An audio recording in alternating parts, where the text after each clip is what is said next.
was tired and I hated it. I mean, at the rate that I was billing people, I had to get quantity as opposed to quality. So I had to get enough people in there to do what I wanted to do, and I was tired as hell all the time and cranky and not, I was like, I can't keep operating like this, I'm gonna burn out. And I just didn't I couldn't choose who I wanted to serve. It didn't necessarily feel good, so I just didn't want to do it. I really started trying to do estate planning because of my mother and my family. Like, I saw a new law business model, and I was like, okay, estate planning. But, I never even liked that class in law school, so I wasn't really thinking about the rule against perpetuities or anything like that. And my uncle had died like 2 years before that, and my mother was still in probate court in Massachusetts, having to fly back and forth from Atlanta up there. And so it took like a total of 4.5 years for her to even get the house sold and permission. And I was like, this is just not necessary.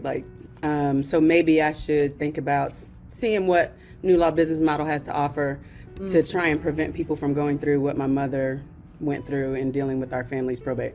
I joined 2019, I think, at some point in 2019, but that happened to her starting in 2017.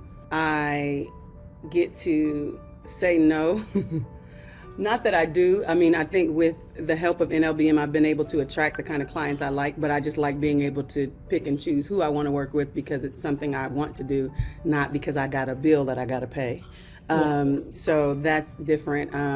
Have a framework. So when I first started practicing, when I came out of law school, I always worked for myself. So I didn't really have any structure. I was just making it up the entire time. It just wasn't sustainable because I had not come from an environment of, okay, well, you need to have this and you need to have these processes in place. So NLBM really helped me a different way because I just wasn't doing it before. And I think that's part of also why I was getting burnt out. So now I get to work on my business and in it when I want to, but it's not the same. It's not being bogged down with so many tasks. I'm better at delegating and getting things done. And once I applied the model the right way, the revenue has drastically improved